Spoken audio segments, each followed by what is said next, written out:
Good morning, everybody. Welcome to the North Dallas Plano Career Focus Group. I know it's been, we haven't met the last 2 weeks. I was on vacation out in Colorado, so I sort of missed the 75-degree weather, but I'm getting used to the heat again here. So thank you for joining us today. Our agenda this morning, we'll start out with success stories. We'll then have everybody put their 30-second introductions into the chat window so we can get you captured. We'll then hear from our committee reports. We'll hear about workshop, job fairs, the practice interview team, the interview success workshop, and the career tip of the week. And then we will have our main event, which today happens to be open forum. We'll talk about whatever it is you want to talk about in your job search.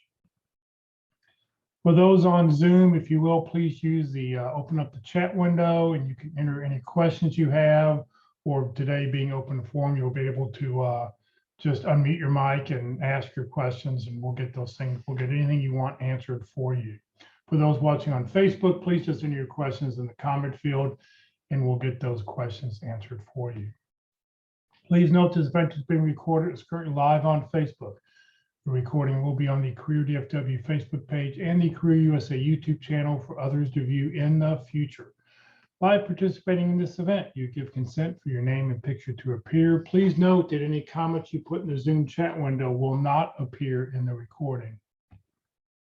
Well, good morning, everybody. My name is Jeff Morris. Since 2007, I've been facilitating and leading the North Dallas Plano Career Focus Group. In 2008, I started a website called careerdfw.org to help those who are unemployed in the Dallas-Fort Worth area.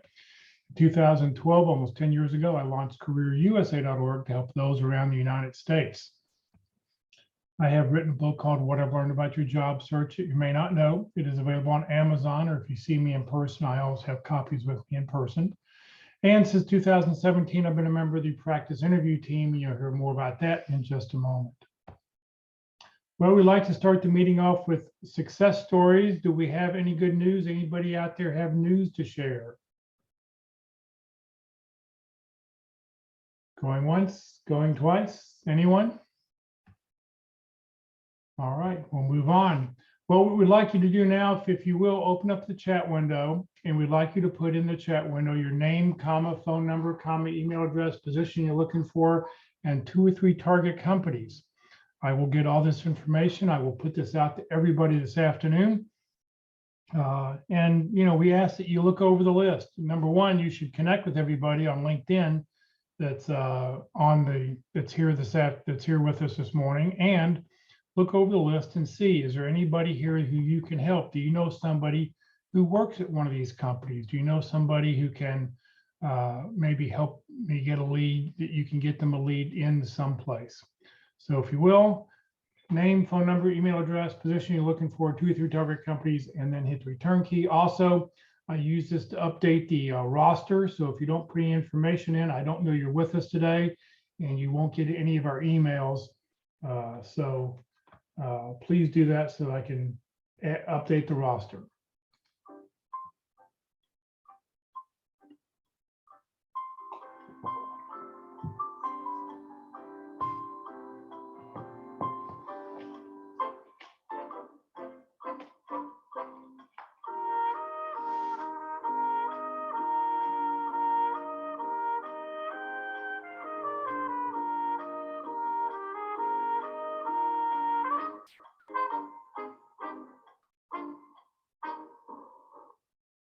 Okay, there's a bunch of people there who haven't put any information in. Please put your personal information, put your contact information in the chat window. We'd really, really appreciate it.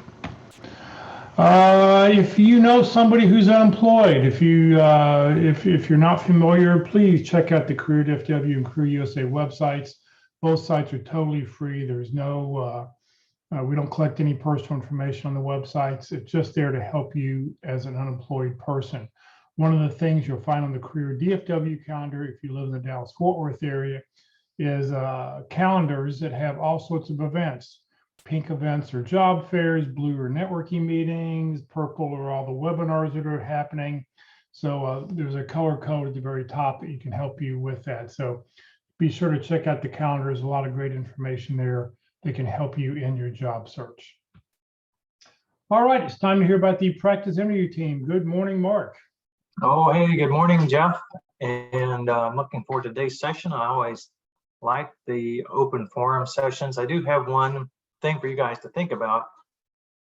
And August for the pit crew is So What month. So what? So let's think about the things you do, because a lot of people want to talk about the things they do. But maybe if you have some questions today, we could you could tell us what you do, and we could tell you, so what? What does that mean? How do you turn that into achievements? And then how do those achievements have impact in your star stories? And then I think you'll be a better interviewer. I'm pretty sure you will be if you start thinking that way. So be thinking about what you might offer up to the group. You know, this is what I do. How do I turn that into an impact statement for the company that I work for? And that'll help everybody, I think. So the pit crew has several ways to improve your chances of landing or decreasing your job search length. And they all involve practice interviews. There's the headliner, the traditional panel interview, which we now do on video. 2 or 3 interviewers will interview you. It's based on a job description that you provide, so it's customized to your situation. You can also let us know where you are in the process, and we'll make adjustments for that.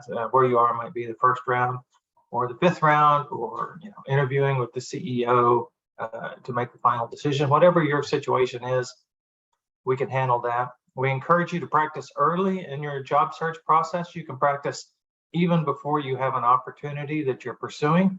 Just find a job description that looks good to you. Maybe it's close to your dream job, and send that in. Every time you practice, you're going to encounter situations, and afterwards you're going to think about them, and we'll give you some feedback on them as well. And then you'll be better the next time that situation comes up. So practicing and then engaging in situations that you haven't encountered before. We believe at the pit crew that immersion is the best way for you to learn as an adult. So we just have you do it, go right into doing it. Walt will talk about his approach, which is to help you prepare, and certainly that's very valuable.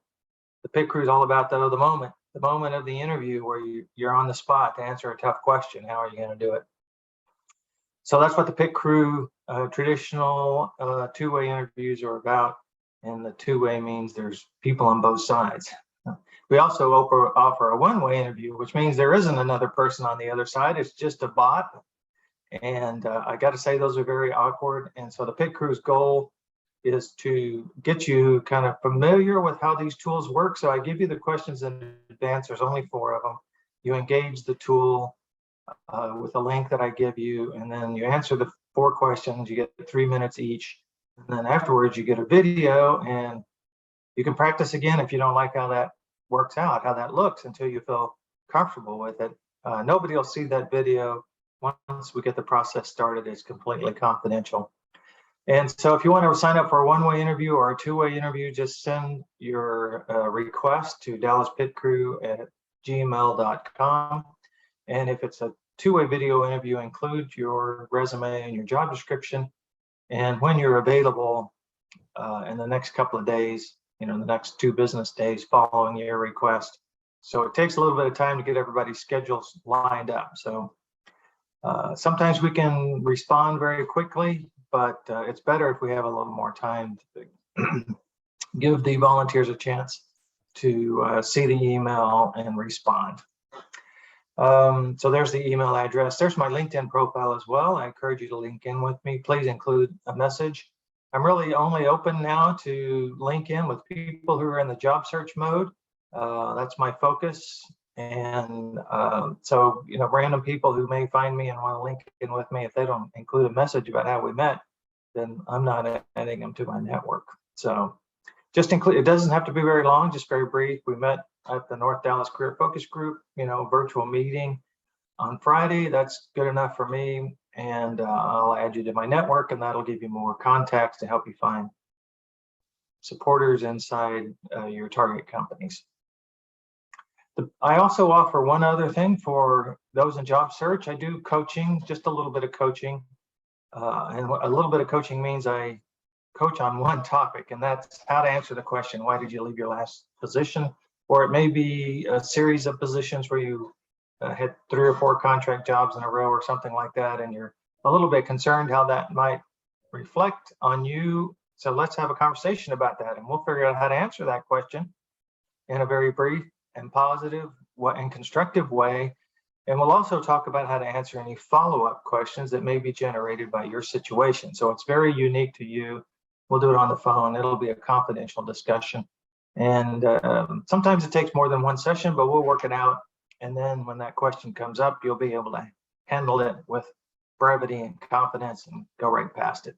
Start talking about how you can help them, as opposed to, what happened a couple of years ago. All right, I think the final thing I need to say is the pit crew is mostly composed of people, volunteers who are in job search. And they've also all been hiring managers. They all have two things in common. They've been hiring managers and they're in job search or have been through job search in the past. So if you're here, you've got the first qualification, job search. And if you've been a hiring manager, you've got the prerequisites to be a volunteer for the pit crew. So it's a very rewarding way to help people during job transition. Your interviewing will improve as well. I dare say you might even be a better manager after being part of the pit crew and helping people practice their interviewing. So if that's something you're interested in, you have a heart for giving, doesn't require a big time commitment, reach out to me at dallaspitcrew@gmail.com and we'll set up a call and talk about it some more and see if you can fit in. Let's see, Jeff, did I forget anything? Nope, I think you got it. Thank you. Thank you, Great Jeff. work. Thank you very, very much. All right, time to hear from Walt about his workshop. Good morning, Walt. Well, good morning, everyone, and welcome to Happy Friday. Only 2 more work days till Monday. So what are we going to do about interviewing in my neck of the woods? And so, back in 2000, after working 25 years, I lost a job. And kind of said, well, Lord, I know you, I can't understand exactly why I lost this job. I mean, I know business-wise and everything. And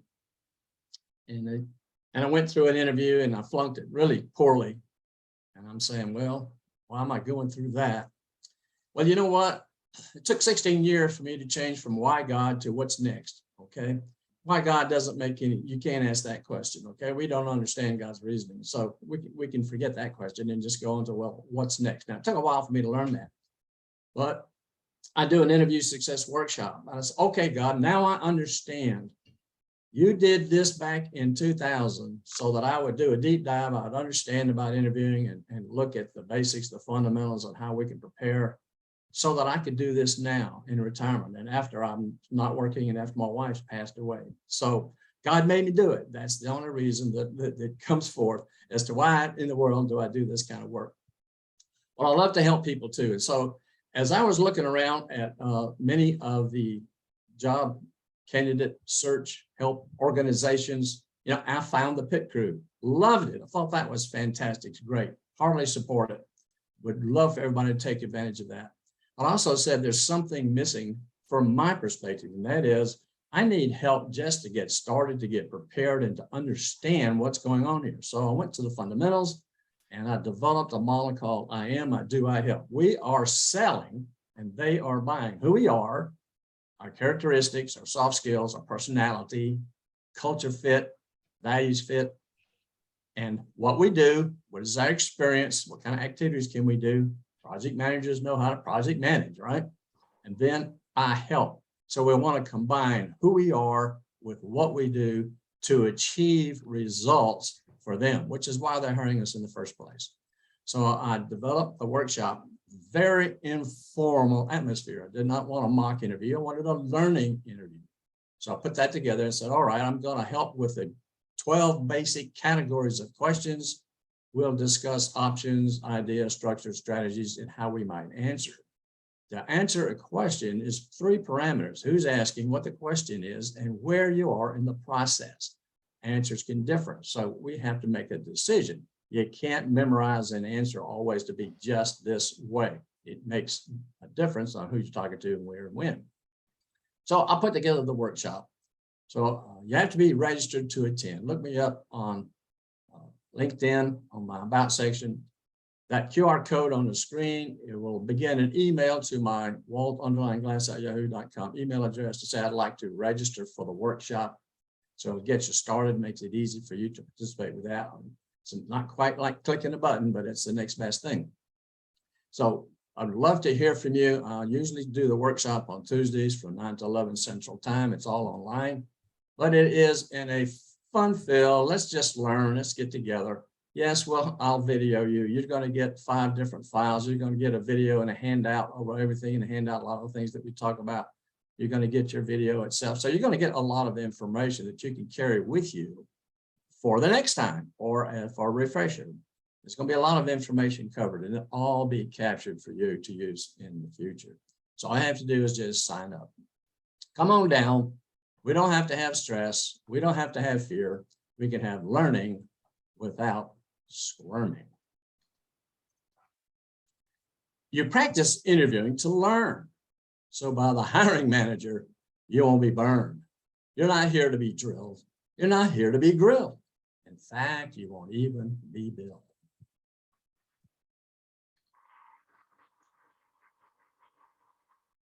Thank you very, very much, Walt.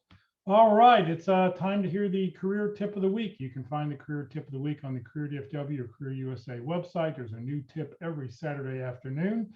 Good morning, Rosanna. Good morning, Jeff. Good morning, everybody. All right, happy Friday.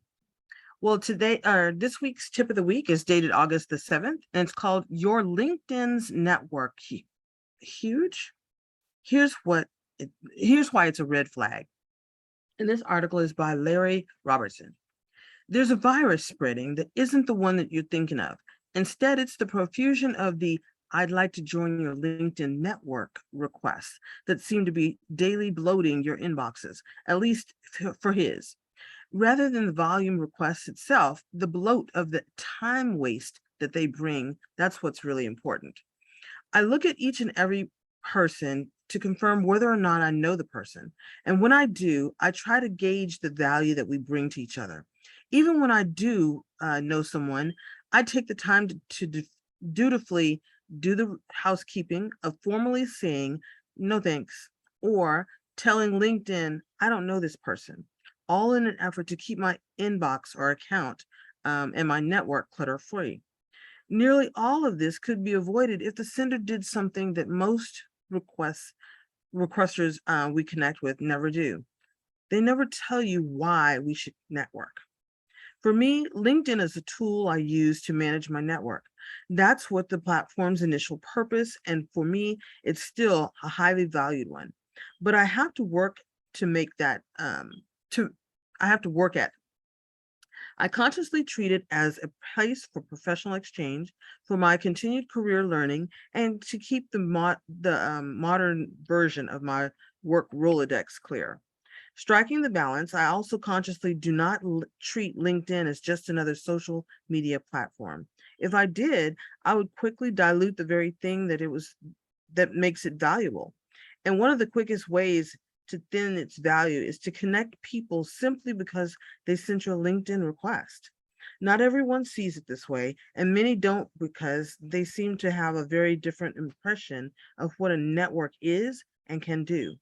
While it isn't personal, it's precisely why I work to keep them out of mind. If you were to search for ways to increase your LinkedIn network, you would hastily accrue a list of usual suspect suggestions. Nearly every suggestion, from simply dumping your email contacts to using other social media to make a broad ask to connect. This aims at one thing: pumping your number of connections. The implication is that the more names, just names, the better your network. Apparently, many people agree with this conclusion because 99.9% of the requests I get come even from simple notes, much less telling me why they should connect. When you send me or any others a request, you should tell me immediately that I'm sorry, let me back up a second. When you send me and any other requests, You tell me immediately that we do not see networks in the same way at all. My rejection of you isn't personal. It's just my way of wishing you the best of luck against virtually all odds of mining value from the numbers network. So, what does it mean to network? Here's what we forget as we hurry to succeed. Success and the necessary networks that help facilitate success aren't just made up names or even people. The valuable ones are comprised of well tended relationships. At a minimum, relationships are based on understanding. I have an understanding of who you are and what you do, and you know the same table stakes about me. The best relationships go further. I know important things about your background, important to you, by the way, but also including how you see the world, what makes you tick, and what you value. And if I am smart, I choose to build relationships of worth with people who care to know the same about me. In a symbolic and not a token way, an invitation to connect is the catalyst or killer of a relationship yet to be. If you send me a note personalizing your request, I at least think that you care minimally about me and what I care about. Not to mention, you immediately put yourself in a distinct category from the overwhelming majority of who do not. If you note, if your note reflects that you actually know something about me, most notes fail there. Or if you tell me why I should connect with you, you begin to get my attention. There is a double edge. If you make it very clear, or excuse me, if you make it this far, and if you're faking it versus really having taken the time to determine the value in our connecting, I'm on your scent. Relationships, ones that truly co-create value, simply begin with connecting. They are built, balanced, and become better over time. Trust must be earned. Value must be clear and shared. So if you think that simply having your request accepted opens the floodgates to your next ask, think again. Good transactions have good relationships at their center. Bad transactions are never worth ignoring that maxim. I've learned rather than delivering on their promise payoff, investing in a bad transaction only causes pain, and I work to save myself that pain. Countless others do the same. At the end of the day, your network is only as good as the relationships within it. A pure numbers approach doesn't add up. And if you stop and think about it, I think you'll see the link. Again, this article is produced by Larry Robertson and it is dated August the 7th. Have a great weekend, everybody. Rosanna, thank you very, very much. And, I think that if you join any of our LinkedIn Tuesday presentations, all four of the speakers agree that you need to send that personal note. Walt, Mark, we all want to see that personal note. I get connection requests every day. I had 3 of them this morning. There was not a personal note on any of them. So I don't know why we should connect. So I didn't connect with those people. So, I would, you want to send that personal note. It makes a big, big difference all the time. So thank you, Mary, for reading that today. David, you have a question? I just want a comment about that. My theory on why that's happening is that people are using iPads and mobile devices when they send those connections because you can't add a note on those. And I think we should start encouraging people as a best practice, always use your laptop or other real computer when using LinkedIn. That is true. And I know at the very beginning, that was very, very true. I know now, on an iPhone or if you're using your cell phone, if you see that white, you have to know if it's a white connect button, it automatically sends that generic invitation. If you see the blue connect button, that allows you to send a personal note. And if you're on an iPhone, iPad, or whatever, click on the little 3 dots or the little hamburger just off to the side, and it will open up a little menu that will allow you to send a personal note. I know that when they first started doing it, you were not able to send a personal note on a cell phone, but you can now. So I just encourage everybody, David, I think your point's well taken. When you sit down on your PC or Mac or, on your main computer and do those kinds of things, to take time because it's a lot easier to type a message on a PC or Mac than it is on your cell phone on why you should connect. But yeah, you should be able to always send that personal note. All right. We are not going to have an official lunch today. Hopefully we'll get back to this. I know the CDC just reissued new rulings yesterday as far as what we can and can't do. I'll be taking a look at that and we'll make a decision. Hopefully in the next couple of weeks, we'll get back to having organized lunches after our meeting. Just a little reminder, the Career DFW and careerdfw.org and the North Dallas Plano Career Focus Group are two different organizations. Career DFW is a 501c3 nonprofit I started back in 2008. The North Dallas Plano Career Focus Group's been around since the late 1990s. The only common thread between the two right now is that I happen to lead both of them. If you'd like to take over running the North Dallas Plano Career Focus Group on Fridays, you're welcome to do so. Just let me know, but you're not going to get Career DFW out of my hands. That's my little nonprofit that I do to help people in the job search. So this is not the Friday group of Career DFW. It's just the fact that I happen to lead both organizations at this time. All right, our main event coming up in just a few minutes. We'll have open forum. We'll talk about whatever questions you have about your job search. But I want to talk about upcoming sessions. Next week, we have a brand new session. Walt Glass has put together a session on vetting values and culture, both vetting company values and cultures and vetting your personal values and cultures. So I've seen the presentation. I was working with Walt yesterday. I think it'll be very informative, there's a lot of really, really great information on this. So Walt will be presenting it for the very first time next Friday morning here at the North Dallas Plano Career Focus Group. And then on the 26th, Kurt Vandemater, who is a retained search consultant, will be with us to just tell us what he sees in the job market. What is he seeing currently? What is he, what are his customers telling us? What are his clients telling us? What are his the prospects, the people that he's interviewing? He'll just sort of give us a feel for what's going on in the market, and that'll be coming up on August 26th. We'd love to see your smiling faces. We're going to do open forums. We'd love to see your smiling faces. Please turn on your video so we can see who you are, because we're going to pop all the videos up here in just a second. So it's time for the main event. I will stop sharing my screen and we will pop open everybody's, let's see here, I want to view the gallery. We want to see everybody. So it's open forum. We'll talk about whatever it is you'd like to talk about. Whoever's got the first question, please go for it. Questions. I was just looking at my iPad for the LinkedIn app, and when you pull up somebody's name and look at their profile, where it says connect, there's 3 dots to the right. If you click on those dots, it gives you options there, and one of them is to send a personal note. So I was trying to check it out on my phone, but I got too many apps and I can't find the LinkedIn app.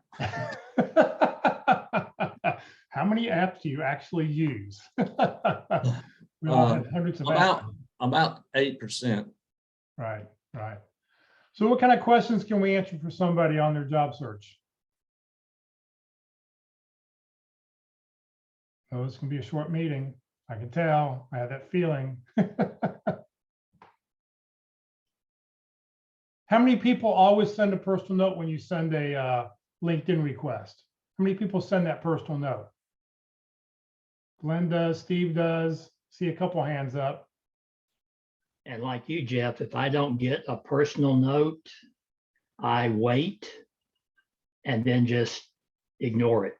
I don't respond well to non-personal notes, even if I have met the person in a meeting and said, send me a LinkedIn request. I want to, it's just, if nothing else, it's just policy that I try to adhere to. Maybe that's too much, but I do also say, send me a note. So I'll know. Yeah. If you don't want to help me buy LinkedIn, we can buy it from Microsoft. If we can buy it, then, if I'm in charge, I'll make it I'll force it so that whenever you connect with somebody, you have to send that personal note. And, you have to put more than 8 words in the connection request or something like that. So if anybody wants to help, we'll start a little GoFundMe and we'll see if we can buy LinkedIn. What else can we answer for somebody? A follow-up question. Once you get a connection, how many people send a thank you note for connecting? And are you starting to build a relationship with them? Are you going to now give them a phone call? Do you want to find out about them? Do you want to learn about them? We just heard a tip that said networking is relationshiping. So what are we doing about building relationships? So there's two other questions we might ask ourselves about networking and LinkedIn.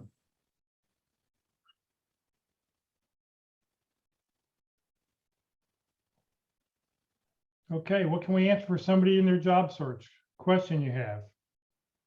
I'd like to get a reaction on something that I've noticed a bit more recently. I get a lot of, and I'm sure everybody does, we get a lot of unsolicited job postings from recruiters around the country, around the world. And recently I've begun looking at some of those. Frequently it just comes with oh, I ran across your resume opening, and then there's a job description. And a few times in the last weeks, I have been just trying to grab a key phrase out of that job description and search for it on the web to see if it's just floating out there in general, whatever. And about half the time I get something that indicates that job posting has been closed. I saw one the other day from oh shoot, what company was it? I don't remember. Or it was a job at a particular company, but it showed up on their website, but it said that they had closed that requisition. They were no longer searching. So I just did not forward that job posting that I had gotten out, because thinking it was actually closed. And I just wondered how that approach or that thought or going on with using those things, passing those things on is useful or not, or am I getting a little bit too vindictive about some things? I don't know. I'm just trying to sort out how best to deal with some of these things.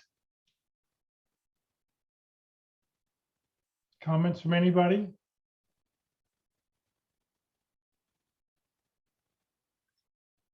You know, I think I guess- nowadays it's very easy for, if somebody wants to look for a job, you're going to find it. I think passing, back in the day, 10 years ago, 15 years ago, when we first got on LinkedIn or we first got on Yahoo groups or whatever, it was very important to sort of pass those job leads along, because it was a lot harder to find. Nowadays, you could do Google searches, you can do Indeed searches, and you get those kinds of things. So, I mean, I appreciate when people do pass along job leads. I would think that those job leads would be, this person called me up. I'm not really the person for this, but let me pass this on to my network to see here. I had a conversation with this person. Here's somebody who may be able to, if you fit the bill, please call this person. Those are the kinds of things that I like to see passed along. I do get those occasionally as well. I'll get a job lead that I know is new, and I will pass it on. And then I frequently reply back to the poster, which is usually the recruiter. And probably half the time, at least half the time, I will then get a thank you. I'll get a thanks response from that, which at least tells me that the recruiter or maybe even their AI system is smart enough to send back a reply, but suggest anyway that the recruiter is actually looking at things, and if nothing else, that tells me that this thing is probably live, and maybe they'll send me something on later. Yeah. Dion says it's challenging to get the attention of hiring managers, so many other applicants. What do you recommend to leave a good impression to get those calls for opportunities? That's a good question. Anybody have any comments? You know, I think we've talked about in some of our sessions that it's real important that if you're qualified, if you see a job application, you're qualified, call the recruiter and tell them, I'm your person, I meet your qualifications, because there's a very, very good chance that when you do that, they will at least look at your resume. They will at least look at what you sent in, as long as you're able to do that. Now, if you don't, you know, well, you can't find the recruiter. Okay, well then what I recommend is find the senior recruiter at that company, find the head of that recruiting department and call them up and say, I just applied for a position XYZ, requisition, whatever. I meet the qualifications. I would love to have an opportunity to talk with the recruiter about this position. Now, if you're talking to the head of recruiting, or you leave that message for the head of recruiting or whatever, they'll pass it along because they want to meet these goals. So I just think if you feel like you're qualified, and in fact, yesterday in the practice interview thing, we talked about how much of a job description do you need to meet? That's a really interesting question. I think we should talk about that. You know, if you meet the qualifications, if you meet most of the qualifications, I think you need to let somebody call them up and let them know, because they will at least look at your resume. And if you've customized your resume to match the job description, you have a good chance of getting that phone call. Yes, I like the phrase, I have what you need. Not that I meet the qualifications, because sorry, Jeff, because it's not just a count. You know, I have this and I have that, and I have this other thing that's on your list. I think, you know, job descriptions, we talked about them. There's a whole video session on job descriptions. You know, they're suspect at best, because sometimes they're old. Sometimes, I think often they were not written by the current hiring manager. They may or may not include what's on the hiring manager's mind, because they're corporate governance documents, and so they're hard to get changed.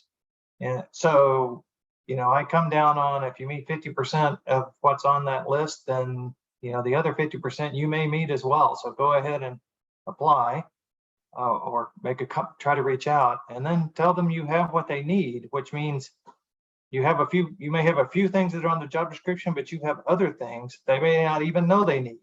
And they won't ever know that until you talk to them, till you have a conversation with them. And now you need to be prepared to back up why you believe you have what they need in a brief way. And that's, you know, how you can leave a message and say, I have what you need, and list it off. And maybe some things you need that aren't on the job description, and mention a couple of those things as well. That's how you get a callback. Right. And, you know, the comment I always say, I repeat this all the time, is your LinkedIn profile and your resume doesn't get you a job. It only gets you a phone call. So what can you do to get that phone call? You know, how you answer that phone call, practicing your interviewing skills, having star stories ready to go, working with Walt as far as being prepared for an interview.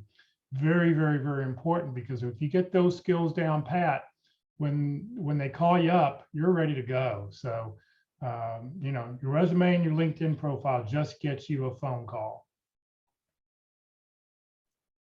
The question I would ask you is, how much time do you spend trying to be found versus how much time do you spend finding?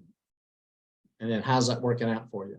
Because a lot of the time, all the work we do to try to be found has such a low success rate.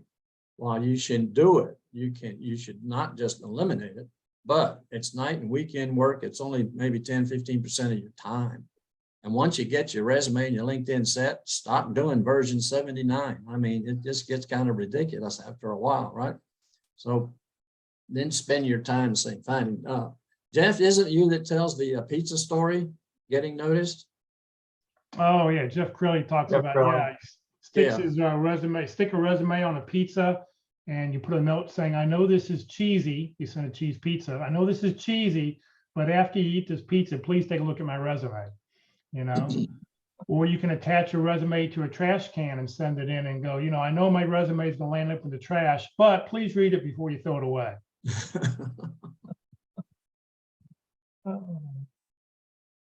I think the pizza thing's easier because you have a better chance of somebody laughing at that. What else can we answer for somebody? What does somebody else think? You know, when you're finding, you know, Dion says, I agree with Walt. I spend more time finding than working on to be found. And I think, you know, at the beginning of your job search, that's what you do. You have to prepare. You have to prepare your master resume. So that way you can edit it down for a job description. You have to get your LinkedIn profile done. But then once you've done that, you don't really have to modify those things, except when you see a new job description. Your LinkedIn profile should be complete with lots of keywords. The only time you really modify your LinkedIn profile is if you look at somebody else's profile or you see a job description and go, oh, I don't have that keyword in my thing. I need to add that keyword to my LinkedIn profile someplace. So you add a word or two. So you don't do a lot of modification once you've gotten past those first two steps. And so the rest of your time, you should be spending most of the time seeking, finding, looking, information and interviewing, reaching out to people, because that's how you're going to find your next job. So let me make a comment about Glenn's comment about the job descriptions he finds have expired. So a lot of job descriptions are posted. Big companies will post them up and they'll have an expiration date. And but they're still available. I mean, they're still up there. They haven't taken them down. So what can happen is they identify a few candidates and all of them don't, pan out. So they won't take that down until they've actually filled the position. Although they also won't allow you to apply online. So that's what happens there. And if you're watching very closely, you may find that the expiration date varies dramatically. I mean, it might be open for a week or it might be open for 6 months. And if it's open for a short amount of time, that's a pretty clear sign that they have an internal candidate and they're just going through the motions of reviewing other potential candidates to see if, some superstar shows up that's much better than the one they've already picked internally. But that's how that works. And then on a separate note, there's a whole class of recruiters whose goal is speed, the first acceptable candidate that meets the needs of the company. And there's a whole class of companies who hire that way too. I was kind of surprised when I first realized this, and Verizon is one of them, huge company. Apparently they have a lot of contract jobs, a lot of short-term work, 6 to 12 months. And so they just let these job descriptions go. And it's like a feeding frenzy. These recruiters try to find people, the first acceptable candidate's good enough. So that'll drive a lot of phone calls, and this happens to you probably, get called by 3 or 4 recruiters who all are trying to get you to sign up for the same job, right? The same requisition number. And that's what's going on here is the company doesn't really enforce any kind of limit on the recruiters. And so they just try to get you to sign a right to represent agreement so they can present you. And then to take that one step further, they may do kind of a reverse recruiting job. They may find people and then they may find job descriptions just like you do by searching around. And then they may call the company and say, I have a great candidate for you. I'd like to introduce you, but of course we don't have an agreement. So if you'll just, sign this document I send over, I'll present this great candidate. So they're trying to broker, I would say, somebody who wants to hire somebody and somebody who's looking for work with no relationship, no contract in place. And so that'll generate a lot of activity that goes nowhere as well.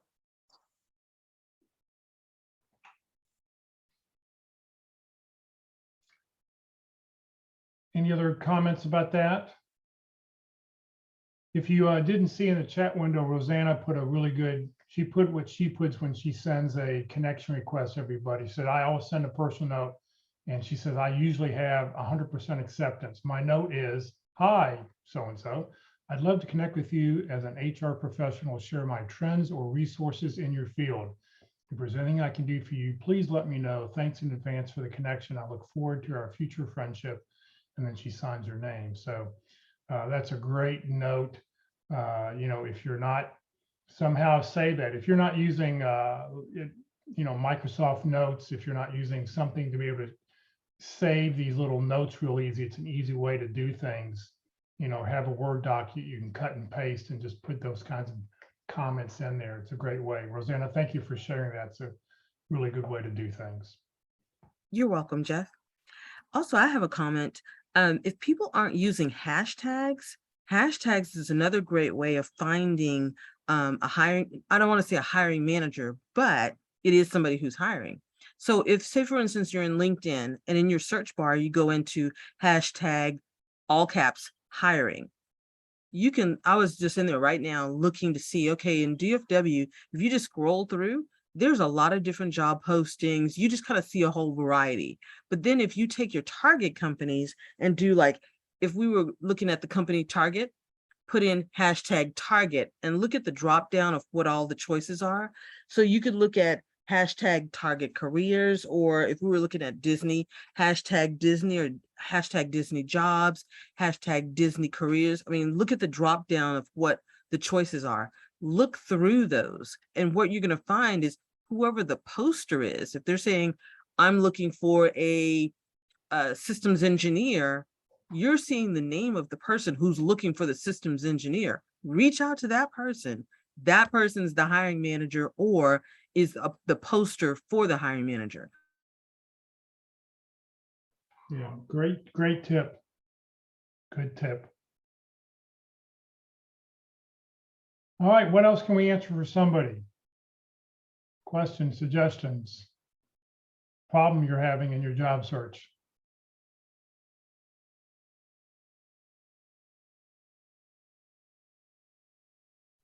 Anything? Well, I have a general question. Okay. Jeff and I were talking about it yesterday, so I said, let me bring this up. The question is, on Zoom meetings, why do most of us turn off our video? Okay, confession number one.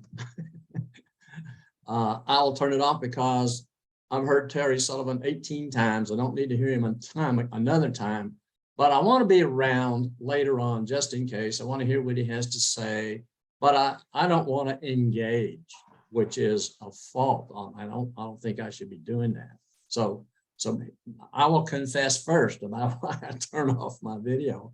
And sometimes you don't want to do it that way. So my question to you is, and I like to get really honest information, because sometimes there's really good reasons why you don't show your video. But why is it that we turn off our video? Glenn, unmute. You can turn off your sound too. Yeah, I do that a lot. Yeah, just go ahead and I talk, turn- but don't turn on your audio. I turn off the video because it's time to have a snack. And, you just don't want to eat. You shouldn't be anyway, be wanting to eat on screen.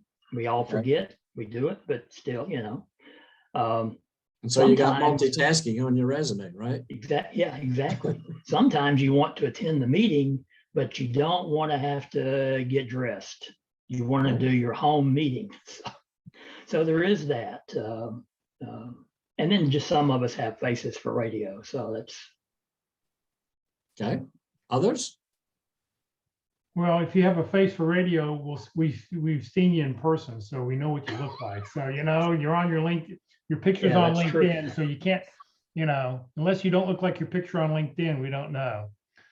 Scott said in the chat window that he can't use the camera because of bandwidth. So that is an issue. Yeah. Yeah.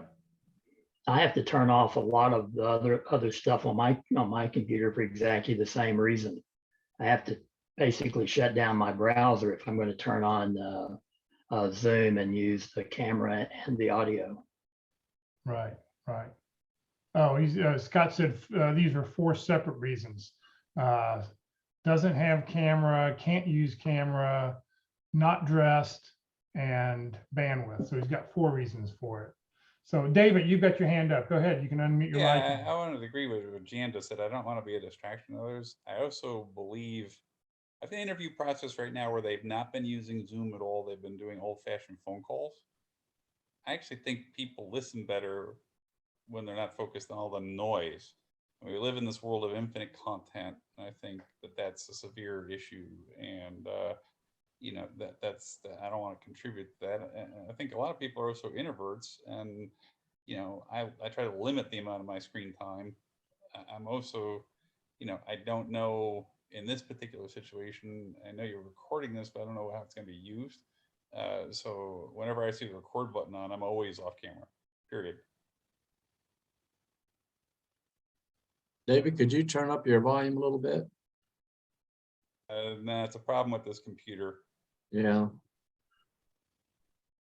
Well, for bandwidth, you know, turn off your phones, turn off everything you can that uses your internet. I mean, you're going to have to, if you use your computer, you're going to have be connected that way. But Yeah, to- if you have bandwidth issues, the best thing you do to solve that is get a hard wire from your router and feed it to your computer, because that way you're not trying to use the Wi-Fi connection over, you know, through the house or wherever you're at. Take that hard wire. I know when I have my PC is hardwired to the router. My laptop, because I have 2, for those who are watching and you see multiple screens, I have a separate one on Wi-Fi, and I'm doing it to monitor so I can see what you're doing, what you're seeing, just to make sure the right thing's going out. Because sometimes I'm advancing slides and I think I'm advancing slides, but you're not seeing them advance because I don't click on the right thing. So, you know, that's why I have a separate screen there that's just has my picture on it, because that's a separate monitor that I'm using just to monitor, but that's using Wi-Fi. But yeah, if you have bandwidth issues, I mean, you can get a 100-foot, you know, Cat5 wire, you know, 15, 20 bucks. You can order it on Amazon if need be. They'll deliver it right to your door. And that's the best way. If you're having an interview with somebody, if you're going to do an interview, you want to make sure your connection's good, hardwire yourself into the router, because you'll have better, you take priority over Wi-Fi connections. Yeah, Scott says I have the most problems with the wired PC. Okay, we have one provider in town it's known to be a problem. Yeah, I mean, you're right. I mean, some internet providers are good and some aren't. My issue really was not bandwidth. It's system resources on an older laptop. So I can't. It operates in a stressed mode most of the time anyway. Right. And trying to get too many things going at once, it just doesn't keep up. Well, let me do a follow-up question. What kind of message are we sending when we don't use our video?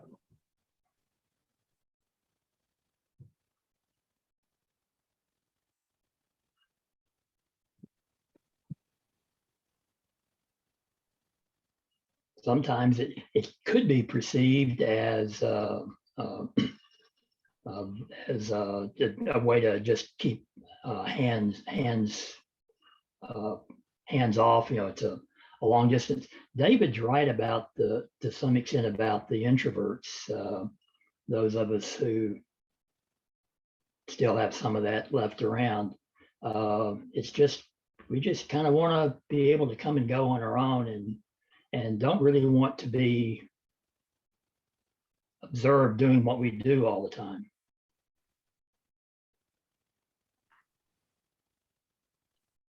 So what kind of message, even though we've got some good reasons, okay, and I'm not saying that we should always use the video, and there's definitely some good reasons. Well, my question would be is, what do others think of those who do not turn on their video? What perception do you have of individuals who do not use their video?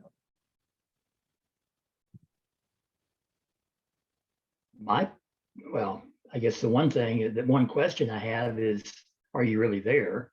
Right. There is that, but Could be out cutting the grass. Yeah, I mean, you asked the question first is what message does it send? But then you ask I think the right direction of that question is the way to answer that is what do we see when we don't see somebody on screen? Right. Because I can't answer for you what what you perceive. It's Well, what that's I what I meant see to on that. ask. So Yeah. thanks for rephrasing. That's fine, because that's what I meant. Well, you had done it, but it's just kind of what do you see? And sometimes you just have to think, yeah, and I do it sometimes too. You turn it off and then you go do something else without saying I'll be back in a little bit, which is, I guess, kind of the way way we'd like to operate. If we were all sitting around the table in the meeting, we wouldn't just get up and walk out. Some people do, but then you know that person's leaving. So it's a little. Yeah, there are people. The reasons that'll for put in not the doing it chat are myriad, but still. There are people that'll put in the chat window and say, I'm sorry, I've got to take a phone call, or I got late, and they'll say something in the chat and say goodbye, and they'll actually announce their departure. So some people do.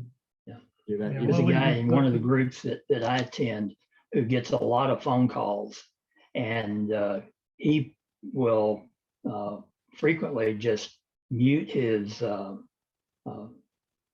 Zoom and put his headphones on to carry on his phone conversation off screen. I mean, off air, but he'll be on screen, which in a way is kind of like, well, it's nice to know what he's doing and that he's still there and that he's coming back. But then it's also a little bit distracting, to see him off doing other stuff. So. Any other ideas? Tanya, it's not a good, we don't go, I'm here, Tanya says, I'm here and actively watching. I just don't have makeup on. That's okay. We won't judge anybody for not having makeup on. I don't have any makeup on today either. So, that's okay. That's okay, Tanya. I don't have any makeup on either. And this is not a new Zoom. This is not a new phenomenon with Zoom. It used to happen on going all the way back to the old Usenet, where people who listened and read conversations didn't participate were called lurkers. So I mean that was I'm not sure it was an honorable profession, but it was one that happened a lot, and people would just chime in when they felt like they had something that they needed to say. But lurking has always been around. So slightly more elevated option than eavesdropping. Tanya, you were gonna say Scott responded in the chat window, I do have makeup on. That's why I have my camera off. I've been discovered. Go ahead, Tanya, you were going to say something. Oh, I just wanted to chime in just to share that was why I often will have my camera off for that reason, but I will actively be participating. But I mean, I've led meetings, and when you're on the other end, you often wonder that. And I've been in other meetings, and we will be calling upon someone and they aren't there, so it's Right. I totally understand. Yeah, I mean, this is, I've done over 500 workshops here since COVID started using Zoom. And, this is just a phenomenon. There's a workshop that I'm part of on Monday mornings, and everybody has their camera on, everybody. But it's the only one of the week that I get to see everybody who's chit-chatting. You just don't see it the rest of the week. So I don't know. It was something Walt and I were talking about. Never thought about bandwidth. I didn't think about, I just figured by now that if you're doing this, or if you've had interviews, you've done a video interview, you've got to have a way to be able to do something online and picture wise. So I don't know. It's not easy to stare into a camera for an hour or so, just sit there and look into the camera and try to be part of the conversation, whatever it might be. But I would say that, you know, we're always on stage and people are always going to look at us. I mean, Steve Rowan, he's on his camera all the time. Okay. He's sitting there staring out, but he never fails to be on video all the time. Now, he doesn't jump in, participate very much, but he's there and I can see him. So we might want to think about what kind of image do we want to project? What do we want to do and be seen by others? Maybe we can figure out a question, just do something to engage and be part of, or whatever it might be, or just compliment a presenter. So I really like the thought you said. So you put the thing in the chat window, well, jump on, show yourself and, and say that, something like that. If we can try to figure out how to be more engaged, it is so much harder to do online than it is personal, with a meeting, but maybe it's worth it to do that, to say, okay, people see who I am. I'm always talking.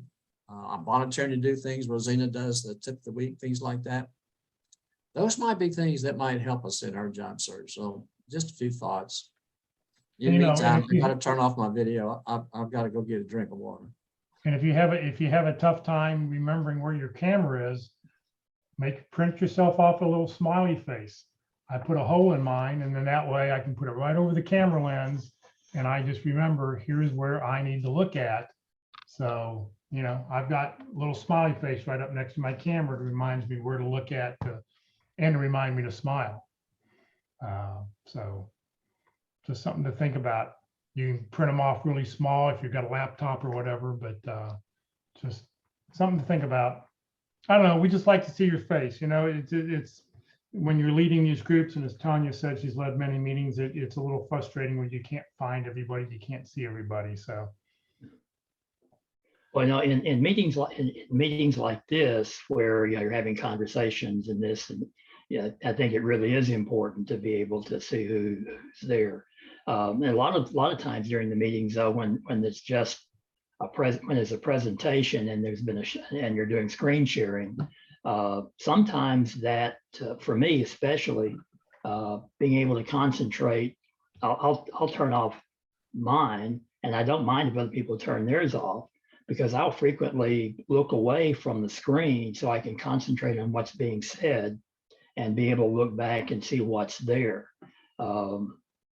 Presenters, particularly people who are presenting in a room, and where it's just from a large camera and you're getting them presenting in front of a blackboard or something like that.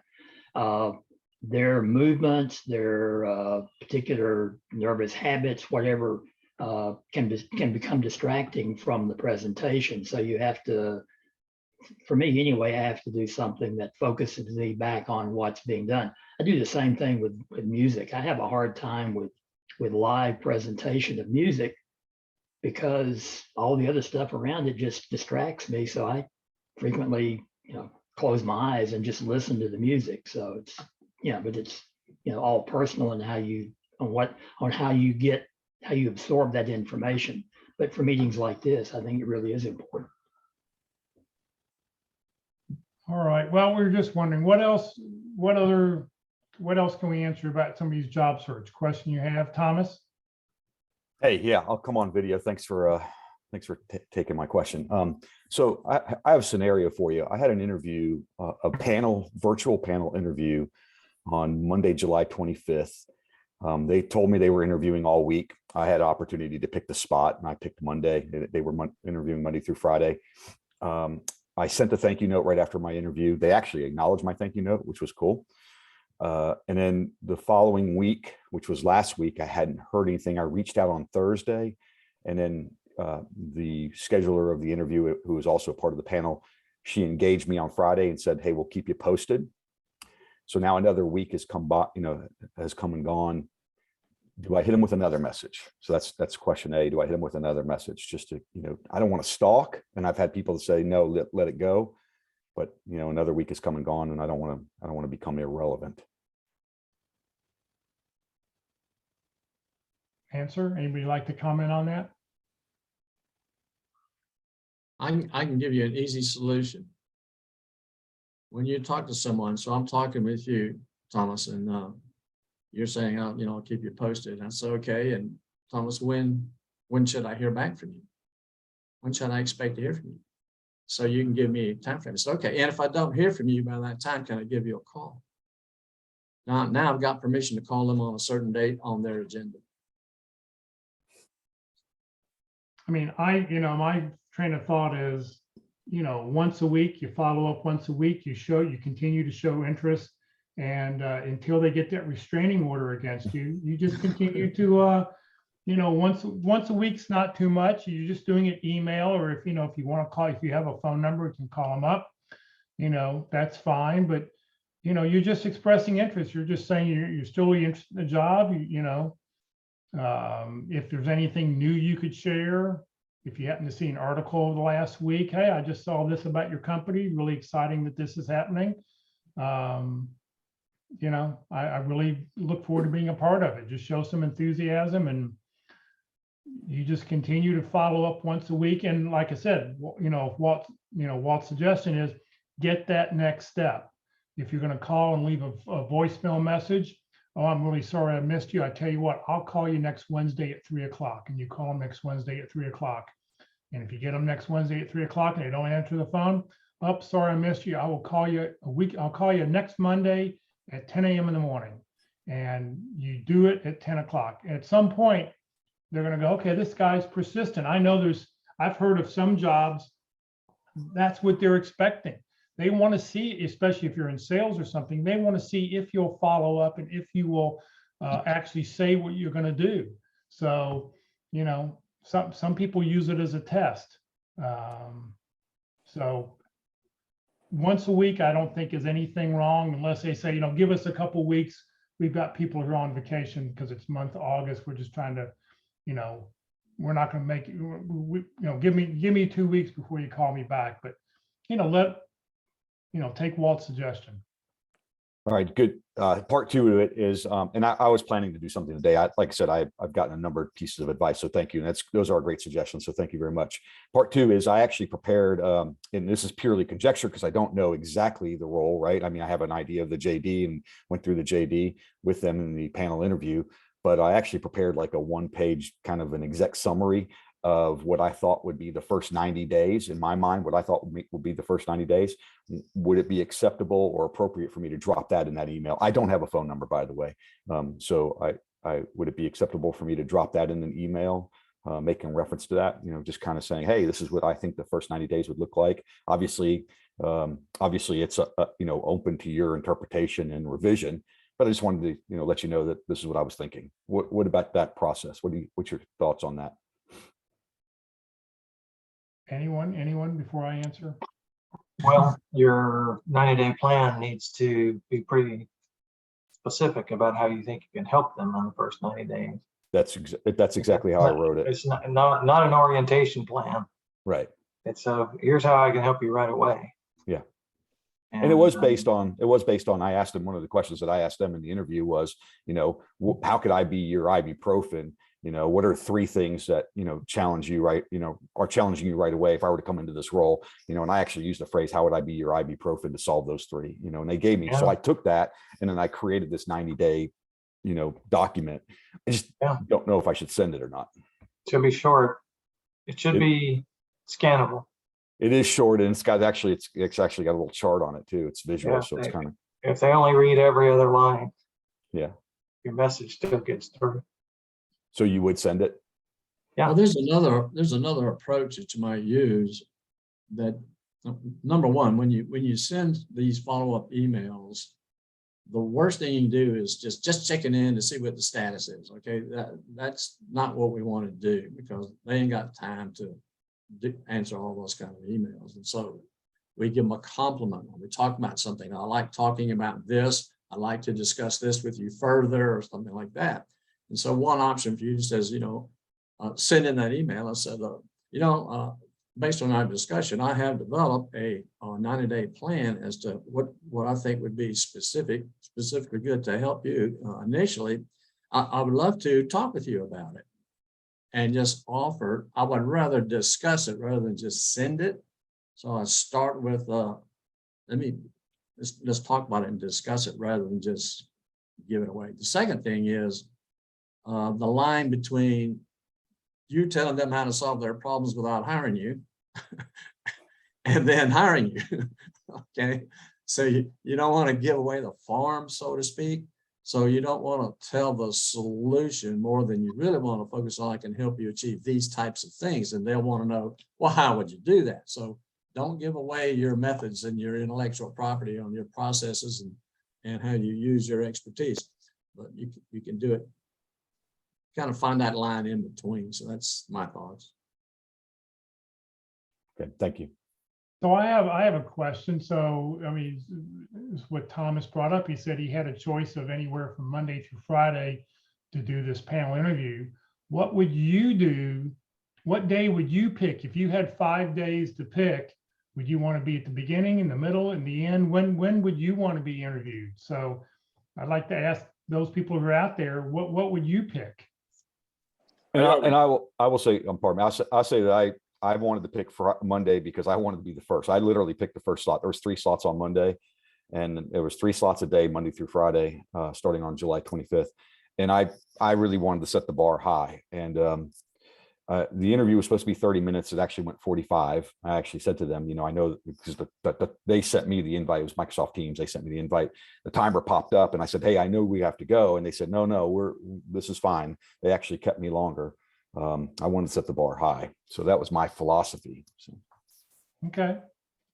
What would other people do? Do you agree with that? Do you like it? Yes, no? I always tell them at their convenience, make it easy for them. I had the same experience in July. First time in a long time, big company, interviews went well. I had the HR one, and they said, you sound like a great fit. We're going to have you talk to the hiring manager. Went great, went over 30 minutes, it went almost an hour. And he said, boy, you really, know this stuff. I want to just have you talk to my boss. So I had one with the director, and that went great. But I think now, like these companies, like I waited a little bit too. I sent follow-ups, and I think there's just so much turmoil now with the economy, the way it's going. And I hope it works out for you. But for me, I got an email and said, sorry, at this time, we can't fill the rec. So that was like a huge disappointment. It's just like, I mean, I did so good finally. I mean, I hit it out of the park, and I don't know, it's just so defeating. But I hope it works out for you. Thomas, I have a question. In that situation, when you said there was like 3 interviews and doing 5, so are they interviewing 15 people? Yeah, I think that's right. I mean, what happened? Yeah. They reached That's out for just one position. That's right. They reached out to me the week before, and they said, okay, I applied to the position. Yeah. About 3 weeks prior to that, they reached out the week before and said, hey, we want to have an interview with you. And they gave me, they said we're interviewing all week, and they gave me 3 slots per day. And I immediately hit them back with saying, I'll take Monday morning, 8:30, bam. But there's a message there that they're interviewing 15 people and doing 3 a day in a week, who would want to be the last one in on Friday? Well, that's my other thought. That's my other thought, Walt. Right. By the time so you get it depends to me on the number of times and the number of people. So we'd like to find out how many interviewers are they going to do, how many candidates are they going to see, and look at that to help make that decision. Because if it's only 3 people, I want to be last. I want, if there's only 3, I want to be last in, first out. Okay. But in your situation, I say, yeah, let me get a jump on this, but then have a plan that says, now here's when I'm going to touch base. Here's when I'm going to come back. What can I find out? And just find out each time, when's the next time, like Jeff was saying. So, there's not here's one answer fits all here. It really depends on what's happening and what's going on. And in this particular scenario, they said that there would be a follow-up interview if the candidates, they were narrowing it down, and there would be a follow-up interview with an additional party. So right. It'd be nice to know how many they're going to select out of that 15. Right. So I was like, well, how many people are you going to use to go to the next round? So that's the idea of finding out everything you need to find out about what's the process for getting hired. What's their decision date? Who's the decision maker? What's their protected start date? What's the whole process? And then you update that because you don't know who's going to be on your second interview. But when they schedule it, you want to find out who that person is, or at least what their role is, or something like that. So make a plan, whatever your approach is going to be. Because I can tell you this, how would you feel on Monday after you've been in 15 interviews last week? And who are you going to remember? Well, I seriously doubt that they actually interviewed 15 people. I bet they just set up 15 slots and maybe they have 5 That's to a 10 possibility candidates. too. You know, they just said, here, you know, for this group, here are the 15 slots, save them for next week and we'll let you know when we have candidates to fill it. But I would seriously, any company that would interview 15 people for one job, that'd be a company I would not want to work for. That's a good possibility That's a too. possibility. Yeah. Yeah. So that's why we want to find out everything we can to know how many people are you going to interview and how many people you're going to select, and you know, just the whole process. Right. Yep. Follow up today. Won't hurt. Can't hurt. Let them know you've thought about more about the position. Like you said, you've come up, you know, here are the 3 things you said you really need to do. And this is how I can help you help your company. What was the salesperson that gave the story of sending an email to the CEO every day for a year, every business day for a year? Got a call from the CEO and said to her, "You're not going to stop, are you?" Ended up with a sale. That may work out positively less than more, because once you become a stalker or something like that, that could be very negative. Yeah. All right. Good luck, Thomas. What else can we answer for somebody?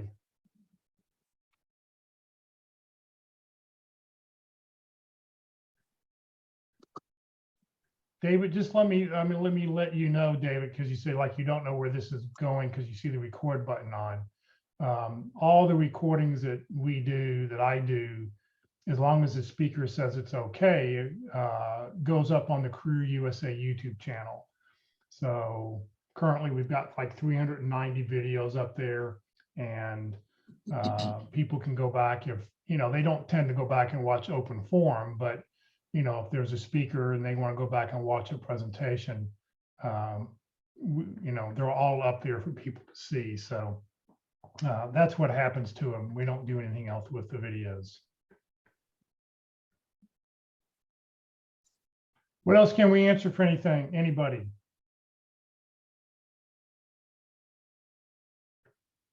Going once, going twice. Are we done? We done for the morning? Everybody ready to start the weekend? I've been waiting on Mark. I can't wait to hear him talk about what he wants to talk about. He's talking about something about, so what? Yeah, I was hoping some people would, you know, put up, I do this and that and the other thing, and how does that, you know, help my company? That's what I'm looking for. I don't have any examples to get the conversation started. But if you do something unusual or did something frequent, but you thought it was busy work, let's hear it, and then we'll tell you how it contributes to the company. I think a lot, you know, we tell people all the time, you know, you need to do a star story, and stars without, and we have almost a whole session, maybe a whole session on star stories. And a lot of times you talk about in the pit crew the way you did your star story wrong. So I used to wonder why people don't use star stories more, but now I kind of understand. There's, you know, if you spend too long in the situation, then that's not good. If you spend too long on the task and don't talk about what you did, that's not good.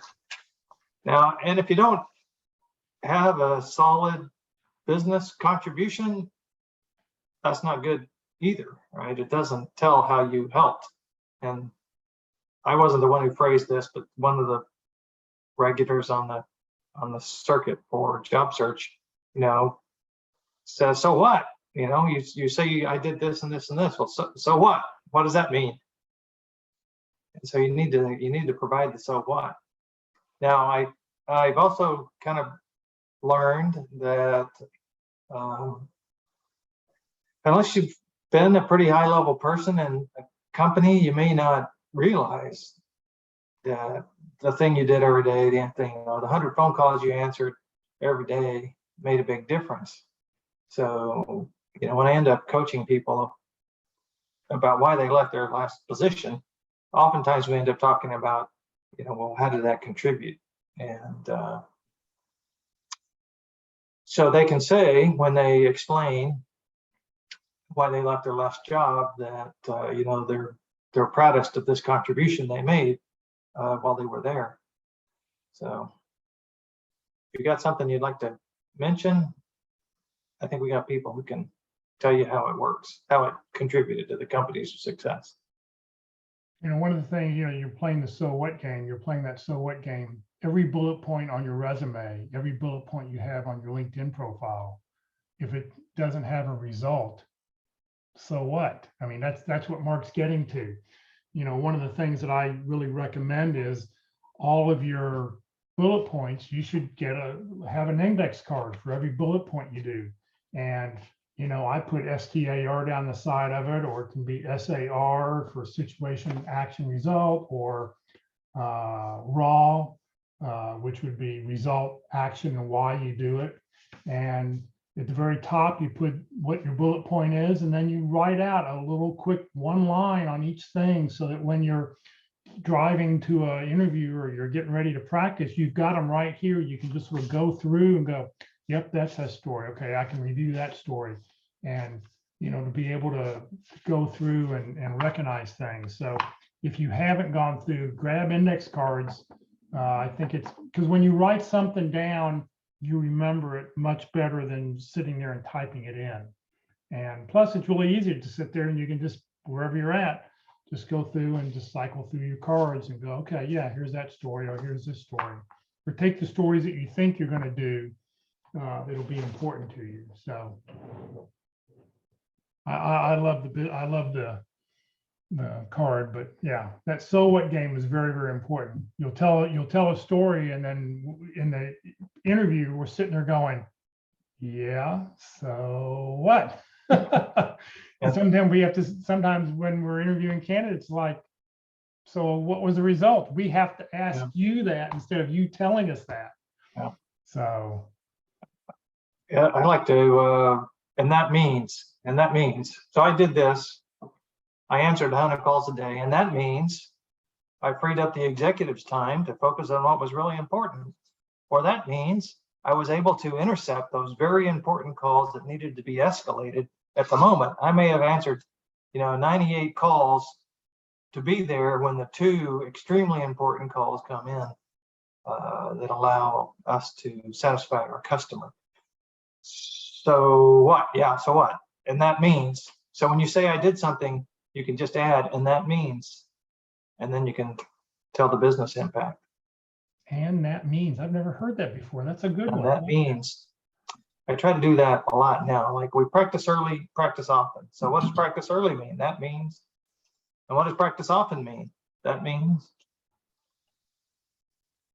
Good. Yeah, Thomas. All of the interviews I've done and listened to Stars, 25% of them fit this model. Well, we had this thing to do, and here's what was going on. So we all got together and everything came out all right. I may not hear that kind of story all the time.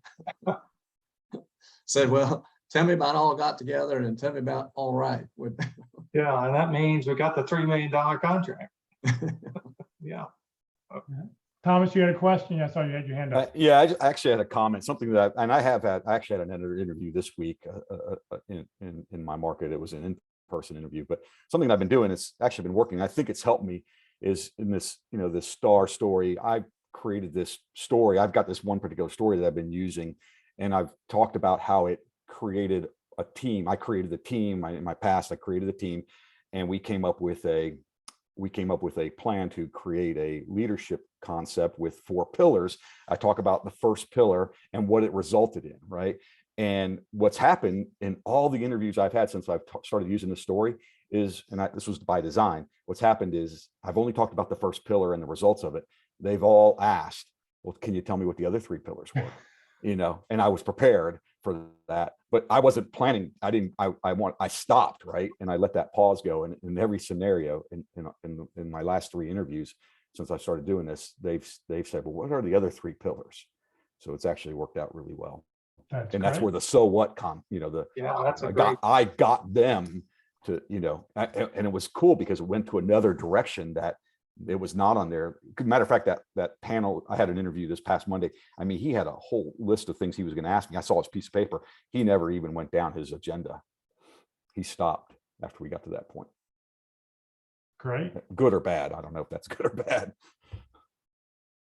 Well, but that's a great technique, as to what their appetite.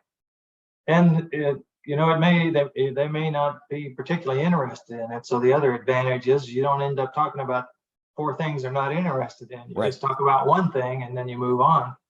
So great technique. I will also tell you, I'll share another technique. And again, I don't know if this is working or not, but I've used it. It's very hard to find people's company's mission or why statements. It's really there. It's a lot of that's internally and it's embedded. I mean, you can kind of pick it out of their websites, but a lot of these websites have become so SEO driven that they bury that stuff, and it's embedded and you can't find it. So I have actually used as my closing statement, and everybody's given me an opportunity to have a closing statement. They've all, some of them have just said, "Do you have any closing comments or statements?" And I said, "Yeah, I've started using this technique. I've started writing out what I think a mission is of that particular company based on the values I'm seeing and such." And so I've been laying out, hey, this is what I think if I were in this role, this is what I think the mission looks like, and very complimentary mission statement, usually 3 bullets. And I've kind of joked at the end, I said, hey, if you don't hire me and you end up using my mission statement, I do expect royalty. So that's kind of done really well. Very good. yeah, a little bit of humor always works. It's always a good sign. Yeah.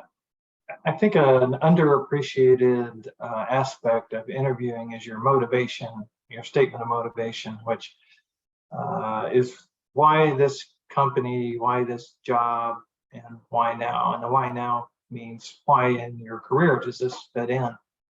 But as you move through the interview process, the people who are not as qualified as they'd like to see get weeded out. And then in the end, it's down to 2 or 3 candidates.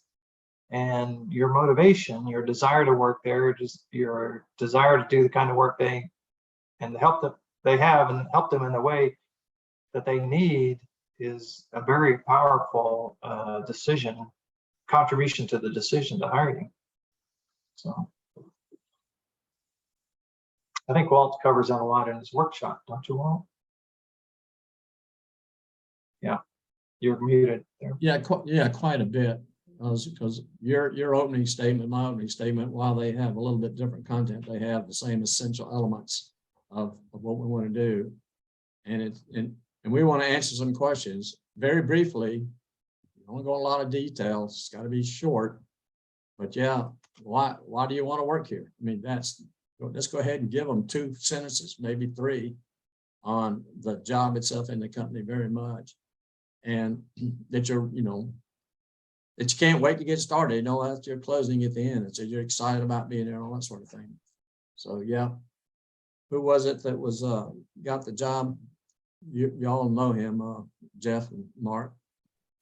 I think it was Raytheon or a company like that. Oh yeah. And they asked him, why'd you choose me? And both the manager and the manager's manager said, basically the only person that showed any enthusiasm for the job. So it can be a difference maker, I call it a differentiator, because we want to differentiate ourselves. And what can we do to differentiate ourselves? And that's one of the most strongest differentiators there is. Right.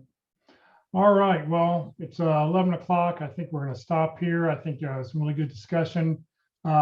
Just as a reminder, next week, Walt's going to be presenting for the very first time anywhere, vetting values and culture, company culture, your culture. It's jam-packed with a lot of information. I mean, I've seen a lot of the slides. There'll be a really good handout, so you don't have to take really good notes, but just sort of get the basic concept and then be able to go look over the handout. So that'll be next Friday morning. Join us next Friday. If you have not put your 30-second introductions into the chat window, please do so. That's the only way I'm going to know you're here. Please put a name, phone number, email address, position you're looking for, a couple target companies, and then hit the return key. That way everything is all together. If you please look over the list this afternoon. When you get it, if you don't put your information into the chat window, I won't know you were here with us today. So by doing that, that'll make a big difference, and I'll get you on the roster and make sure you get the email that goes out this afternoon. Career DFW, Career USA, we're putting on training 4 days a week. Our schedule next week, next Tuesday for LinkedIn Tuesday, Terry Sullivan will be with us to talk about how to create a LinkedIn brand that tells your key contacts who you are, what you do, and how you can help. Please note the event will not be recorded, so if you want to watch it, you do need to watch it live. Next Wednesday, hopefully we'll have a practice interview. We can watch an actual practice interview by the pit crew. It will only be on Zoom. Also will not be recorded to view after the event. If you'd like to schedule an interview, just reach out to dallaspitcrew.com. You get all the information there on how you can do that. And then next Thursday, being the third Thursday of the month, we're going to talk about effective resumes. And we have a speaker who will talk all about effective resumes. We'll go over a basic format, and we will even take a look at somebody's resume. If you're interested, you can submit your resume, and we'll be glad to take a look at it at the end of the session. This session has been recorded. It will be on the Career DFW Facebook page and the Career USA YouTube channel. On the Career USA YouTube channel, click on playlist. Every video that I upload goes into a different playlist. There are 7 of them, and you can pick the one you want, and then don't click on the video that you see there, but click down below where that red arrow is. It says view full playlist, and up will come a list of all the different dates and topics, and you can go back and find whichever lesson you'd like to go back and watch, and they're available to watch at your convenience. So thank you for joining us today, everybody. Have a great weekend.